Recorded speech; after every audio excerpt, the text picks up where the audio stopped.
আমরা অশান্তি সৃষ্টি করতে তো এখানে আসিনি, আমরা সিএম স্যারের সঙ্গে দেখা করতে এসেছি তথা আমাদের শিক্ষামন্ত্রীর সঙ্গে দেখা করতে এসেছি।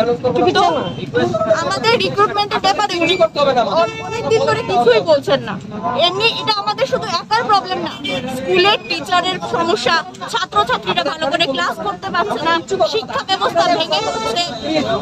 প্লাস কি করছে, প্রাক্তন শিক্ষকরা যারা রিটায়ারমেন্টে চলে গেছে ওরা এখন ক্লাস করাচ্ছে, বড় ক্লাসের স্টুডেন্টরা ছোট ক্লাস করাচ্ছে। এত সমস্যার একটাই সমাধান, সেটা হলো শিক্ষক নিয়োগ। আর আমাদেরকে এত ইকুয়ালিটি কোশ্চেন করেছে, আপনারাই ভাবুন যে প্রায় ৩৮,০০০ পরীক্ষা দিয়েছে, আমরা 1% পাস করতে পারিনি, মানে ৩৬০ জন।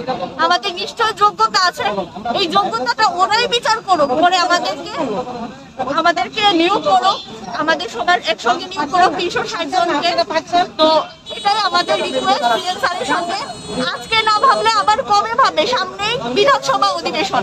তো এখন যদি না ভাবে ওরা কবে আর ভাববে? আমরা এরপরে কোথায় যাবো? আমাদের পরিবারগুলো কি হবে? তো প্লিজ আপনারা বলুন আমাদের।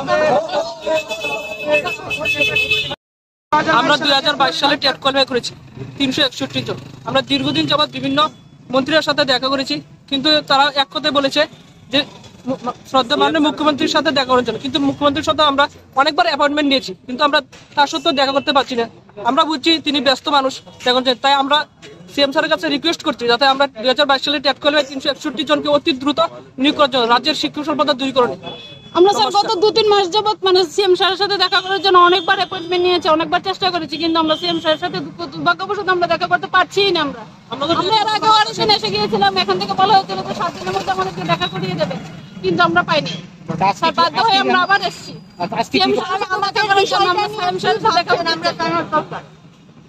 আমাদের বিষয়টা নিয়ে স্যার কি ভাবছেন সেটা আমরা একটু আজকে এখানে কোথায় আসবে?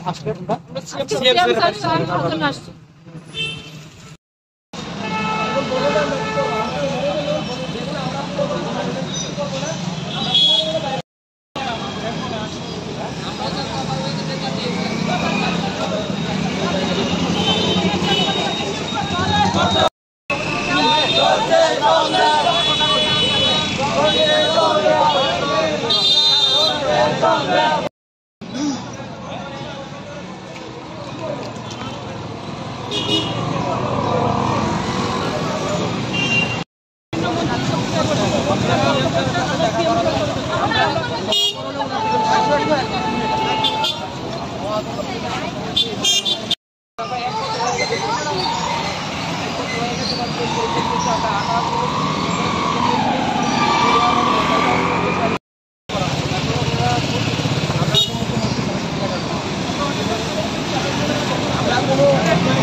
নিয়োগ করতে হবে।